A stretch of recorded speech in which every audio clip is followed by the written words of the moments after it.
बिस्मिल्लाहिर्रहमानिर्रहीम। अस्सलामुअलैकुम नाजरीन, दो या दो से ज्यादा तैयारों का एक दूसरे के बिल्कुल करीब होकर प्रवास करना फॉर्मेशन प्लान कहलाता है। पाकिस्तान ने इस प्लान में बहुत ज्यादा महारत हासिल की और पाक फ़ज़ाइया के पायलट अपने तैयारों को एक दूसरे से 3 फीट के फासले पर रख कर महवे प्रवास रहते हैं, जो कि खतरनाक खेल है और बहुत सा जानी और माली नुकसान का अंदेशा रहता है। नाजरीन, इसके बाद 4 या 4 से ज्यादा तैयारों का फजा में प्रवास करना डायमंड प्लान कहलाता है। पाकिस्तान के अजीम शाहीनों ने 16 तैयारों की पतंग बनाकर एक आलमी रिकॉर्ड कायम किया, जबकि इसके बरक्स अमेरिका इस सिलसिले में बहुत से तैयारों को तबाह करवा चुका है।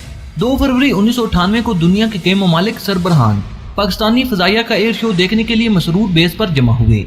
इस शो में अफगानिस्तान के जाहिद शाह, पाकिस्तान के सिकंदर मिर्जा, ईरान की अहमद रजा, ईरान, इराक और तुर्की के चीफ ऑफ कमांडर और बहुत सी आम शख्सियात शामिल हुई। इस एयर शो को कवरेज देने के लिए भी मुल्की और गैर मुल्की खबरसां एजेंसियां मौजूद थीं। इस शो को देखने के लिए 30,000 से ज्यादा अफराद स्टेडियम में मौजूद थे। दिन के तकरीबन 9:30 बजे पाक शहबाजों ने वो कमाल कर दिखाया जिसकी नजीर नहीं मिलती। ये एक ऐसा आलमी रिकॉर्ड था जो आज तक दुनिया की कोई एयरफोर्स नहीं तोड़ सकी और न ही इस तरह का कोई कारनामा सर अंजाम दे सकी। पाकिस्तान के माहिर जंगी हवाबाजों ने 16 खैबर तैयारों को डायमंड इंफॉर्मेशन में उड़ाकर एक आलमी रिकॉर्ड कायम कर दिया, जो कि आज तक बरकरार है। इसमें कमाल ये था कि 16 के 16 तैयारे अपनी अपनी पोजीशन में इकट्ठे उल्टे हुए और फिर सीधे होकर आगे निकल गए और एक तैयारा भी अपनी लाइन से इधर उधर ना हुआ और बड़ी महारत से सारा शो मुकम्मल किया। इस शो में बरतानिया के नामानगार भी मौजूद थे। उन्होंने कहा कि ऐसा शो इंग्लैंड में दिखाया जा चुका है, लेकिन वो सिर्फ 4 तैयारों पर मुश्तमिल था। जर्मनी के अफीसर ने इज़हार ख्याल करते हुए कहा कि हमारे हवाबाज इतनी जुरात नहीं कर सकते। इस डायमंड शो की कैरर जफर मसूद कर रहे थे और उनकी टीम इस रिकॉर्ड को बनाने के लिए कई हफ्तों तक मेहनत करती रही। एयर चीफ मार्शल जमाल ए खानजू इस मिशन का हिस्सा थे। उन्होंने एक मैगजीन को इंटरव्यू देते हुए कहा कि पाकिस्तानी फाइटर ने जो कारनामा सर अंजाम दिया, इसने पाक फ़ज़ाइया को दुनिया की बेहतरीन फ़ज़ाइया में शामिल कर दिया। नाज़रीन कराम, बरतानवी मैगजीन द एरोप्लेन ने अपने आर्टिकल में लिखा कि जफर मसूद ने डायमंड फॉर्मेशन 5000 की बुलंदी पर की और आखिरी वक्त तक बरकरार आके एक आलमी रिकॉर्ड कायम कर दिया। इस कारनामे के बाद पाकिस्तानी एयरफोर्स दुनिया की दूसरी आम एयरफोर्स करार दे दी गई। इस मैगजीन ने अपनी अशात 7 फरवरी 1998 में इन पायलट्स की ग्रुप फोटो भी शाया की और इनको इस तरतीब में खड़ा किया जिस तरतीब से उन्होंने तैयारों को उड़ाया था। इस फॉर्मेशन में ऐसे पायलट भी थे जिन्होंने बाद में भी बड़े कारनामे सर अंजाम दिए,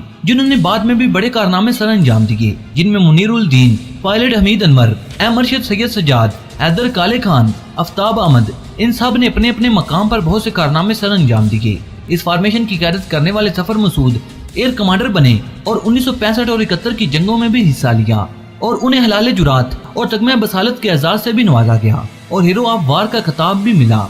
इस तरह की फॉर्मेशन इससे पहले दुनिया की किसी फ़ज़ाइया ने इस्तेमाल नहीं की थी, लेकिन फिर रॉयल एयरफोर्स ने 22 तैयारों को उड़ाकर रिकॉर्ड तोड़ना चाहा, लेकिन यह डायमंड इंफॉर्मेशन नहीं थी बल्कि सीधी 7 लाइनों में महवे परवाज थी। इस तरह पाक फ़ज़ाइया का रिकॉर्ड ना टूट सका और आज तक कायम है और पाकिस्तान के पास मौजूद है। नाज़रीन, यहाँ पर आपको एक और खबर से आगाह करते चलें कि नाज़रीन, पाकिस्तान ने फ्रांस से मिराज तैयारों के सिर्फ चंद स्क्वाड्रन ही खरीदे थे, लेकिन आज पाकिस्तान के पास 200 मिराज तैयारे मौजूद हैं।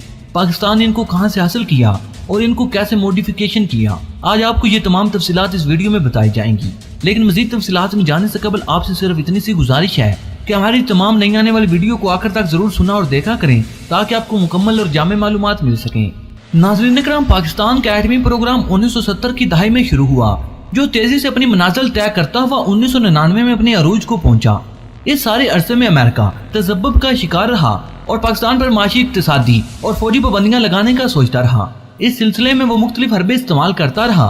अमेरिका ने पाकिस्तान को F-16 तैयारे भी देने थे, लेकिन इनको भेजने में ताखीर करता रहा ताकि पाक फौज और खास तौर पर फ़ज़ाइया पर दबाव डाला जा सके। पाबंदियों की वजह से पाक फ़ज़ाइया पर बहुत दबाव था, क्योंकि PAF के इस्तेमाल में अमेरिकन इंफ्रास्ट्रक्चर था और वो इसे इस्तेमाल कर रही थी। लिहाजा पाक फ़ज़ाइया के लिए इस इंफ्रास्ट्रक्चर को चलाने के लिए जदीद इंतजामात और तरबियत की जरूरत थी। लिहाजा 1992 में पाक फ़ज़ाइया ने खुद कफील होने के प्रोग्राम के साथ अपनी फ़ज़ाई आलियत बढ़ाने की कोशिश शुरू कर दी। इस सिलसिले में सैबर 2 प्रोग्राम और इसके साथ साथ कुछ दूसरे प्रोग्राम शुरू किए गए और J-17 थंडर की तरह के तैयारे पाक फ़ज़ाइया में शामिल कर दिए गए। पाक फ़ज़ाइया की कोशिश थी कि सैबर की तरह का अपना तैयारा बनाया जाए, जबकि रोज 2 का मकसद ये था कि दुनिया भर से ग्राउंड तैयारे खरीदे जाएं और इनके पार्ट्स को इस्तेमाल करके कुछ जदीद तैयारा बनाया जाए। पाक फ़ज़ाइया में मिराज 3 तैयारा पहली दफा मुतारफ हुआ और मिराज 5 1965 में। पाकिस्तान ने भी 1968 में कुछ मिराज 3 और 5 तैयारे खरीदे थे, लेकिन 90 की दहाई तक ये तैयारे काफी पुराने हो चुके थे और कुछ ग्राउंड भी हो चुके थे। दूसरी तरफ पाबंदियों की वजह से पाकिस्तान इस पोजीशन में नहीं था कि नए तैयारे खरीद सकता। बस पाकिस्तान ने खुद कफील होने के लिए MFU यानी मिड लाइफ प्रोग्राम शुरू किया, जिसका कोड मिराज रोज था। इसका मकसद मिराज तैयारों को अपग्रेड करना था। ये प्रोग्राम काफी सुस्त होना था क्योंकि पुराने ग्राउंड तैयारे सस्ते मिल जाने थे और इनको अपग्रेड पाक फ़िज़ाइया के इंजीनियर ने खुद करना था। इस प्रोग्राम को पाए तकमील तक पहुंचाने के लिए पाकिस्तान ने फ्रांस से इस तैयारे की ब्लूप्रिंट हासिल करने की कोशिश शुरू कर दी। इस सिलसिले में पाकिस्तान को फ्रांस और इटली की कंपनियों का तामन भी हासिल था। फिर कामरा एरोनॉटिकल कम्प्लेक्स में मॉडिफिकेशन सेल कायम की गई। ऑस्ट्रेलिया से खरीदे गए तैयारों को इस कम्प्लेक्स में अपग्रेड किया गया। इन तैयारों को ऑस्ट्रेलिया ग्राउंड कर चुका था। पाकिस्तान ने ऑस्ट्रेलिया से 50 मिराज 3 तैयारे खरीदे, जिनके बारे में ख्याल था कि इनमें से 40 से ज्यादा अपग्रेड किए जा सकते हैं। इन तैयारों से 12 तैयारों को PS कामरा कम्प्लेक्स में ओवरहाल किया गया और उसके बाद काबिल इस्तेमाल किया गया, जिसे फ़िज़ाइया की जुबान में ऑपरेशनल करना कहते हैं। चनाचा 33 तैयारों को अपग्रेड करके ऑपरेशनल कर दिया गया। इस फेज में तैयारों की हर तरह से मॉडिफिकेशन की गई।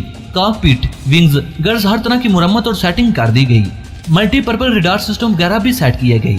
इसके अलावा मुख्तलिफ किस्म के सिस्टम भी इन तैयारों में लॉन्च किए गए। इसके अलावा नया इटालियन रडार कंट्रोल सिस्टम भी ऐड किया गया और मिराज में एयर टू एयर अटैक की सलाहियतें पैदा की गईं। बल्कि पाकिस्तान ने इस तैयारे में एयर रिफ्यूलिंग सिस्टम भी लगा दिया। इस तरह पाकिस्तान ने पुराने तैयारों को नई शिक देकर जदीद तैयारे के मॉडल में तब्दील कर दिया। फेज प्रोग्राम की तकमील के बाद फ्रांस और इटली की कंपनियां चली गईं और प्रोग्राम को बंद कर दिया गया। इन कंपनियों के जाने के बाद मार्गल्ला इलेक्ट्रॉनिक ने इस फेज में शमूलियत इख्तियार की, जो पाकिस्तान के लिए बहुत बड़ी कामयाबी और खुशखबरी थी। इसके बाद पाक फ़िज़ाइया ने रोज 2 फेज शुरू किया, जिसमें मिराज 5 तैयारों की मॉडिफिकेशन की जानी मकसूद थी और साथ ही फेज 3 शुरू करके मिराज तैयारों की अपग्रेडेशन का काम भी शुरू किया गया। इन फेज में जदीद से जदीद आलात की मदद से तैयारों को अपग्रेड करने और इनकी सर्विस करने के तमाम ऑप्शन मौजूद थे। फेज 3 में एक ऑप्शन ये भी इस्तेमाल किया गया कि इन तैयारों में क्रूज मिसाइल भी इंस्टॉल किए गए। इस पूरे अरसे में पाकिस्तान ने मुख्तलिफ ममालिक से, जिनमें बेल्जियम, ऑस्ट्रेलिया और फ्रांस वगैरह शामिल हैं, पाकिस्तान ने इन ममालिक से पुराने तैयारे खरीदे। आपने 2 माह पहले यह खबर सुनी होगी कि पाकिस्तान मिस्र से कुछ पुराने तैयारे खरीदने की कोशिश कर रहा है। इन तैयारों को खरीदने की वजह भी यही थी कि पाकिस्तान इनमें मॉडिफिकेशन करके इनको जदीद तैयारे बनाने के काबिल हो चुका था। आप सोच भी नहीं सकते कि पाकिस्तान को इस मामले में कितना फायदा हुआ और आइंदा कितना फायदा होगा।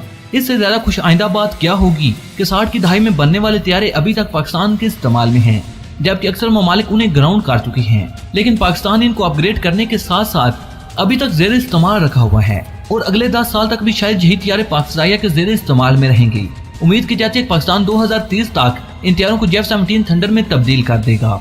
इस तरह पाकिस्तान ने अपने बिलियन ऑफ डॉलर की रकम बचा ली और ये तैयारे आज भी दुश्मन की हवा निकालने के लिए काफी हैं। तो दोस्तों, उम्मीद है कि आपको ये वीडियो भी पसंद आई होगी। अगर पसंद हो तो इसे लाइक और शेयर करने के साथ साथ हमारे चैनल को सब्सक्राइब कर लें और साथ मौजूद बेल के आइकन पर क्लिक कर लें, ताकि आपको अपने प्यारे मुल्क पाकिस्तान और पूरी दुनिया की आर्मी के रिलेटेड तमाम तरह इन्फॉर्मेटिव वीडियो सबसे पहले मिलते रहें। क्योंकि नाज़रीन, हम हर रोज अपने प्यारे मुल्क पाकिस्तान और पूरी दुनिया की आर्मी के रिलेटेड तमाम तरह इन्फॉर्मेटिव वीडियो बनाते रहते हैं और हमारा ये वीडियो बनाने का मकसद सिर्फ और सिर्फ आपकी मालूमात में इजाफा करना है। नाज़रीन, अपने प्यारे मुल्क पाकिस्तान से मोहब्बत का इजहार करते हुए कमेंट बॉक्स में पाकिस्तान जिंदाबाद, पाक आर्मी पाइंदाबाद और अपने गुमनाम हीरोज के नाम सलाम जरूर कमेंट कीजिएगा। नाज़रीन, अगली वीडियो तक इजाजत चाहूंगा। अल्लाह निगहबान।